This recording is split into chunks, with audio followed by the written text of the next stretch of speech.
নিয়ৰ কোৱা পিতা কি খেলি আছা তোমালোকে পিতা লুডু খেলিছো লুডু খেলিছা এইটো অৰ্ণৱ এই আমাৰ মা আৰু নিয়ৰ এওঁলোকে লুডু খেলি আছে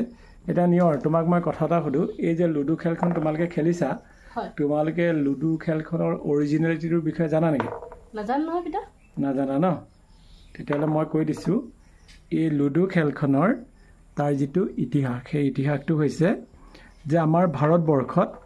6ষ্ঠ শতিকাতে মানে 6th চেঞ্চুৰীতে এটা খেল খেলা হৈছিলে আৰু সেই খেলটোৰ নাম আছিলে পাচিচি PACHISI হয় আৰু এই পাচিচি গেমটোৰ পৰাই পাছত লুডু গেমলৈ এইটো ৰূপান্তৰিত হৈছিল হয় আৰু 1896ত অৰ্থাৎ 1896 চনত এই খেলটোকে লুডু নামেৰে এক নামাকৰণ কৰি পেলাই ইংলেণ্ডে এটা আধুনিক ৰূপ দিছিলে হয় গম পালা পালো পিতা গতিকে আমি লুডু খেলি থাকোঁ তাৰ বিষয়ে মই তোমাক কৈ দিলোঁ যে 6th চেঞ্চুৰীতে মানে 6ষ্ঠ শতিকাত ভাৰতবৰ্ষত পাচিচি বুলি এটা খেল খেলা হৈছিলে আৰু সেই খেলটোকে 1896 চনত লুডু নামেৰে নামাকৰণ কৰি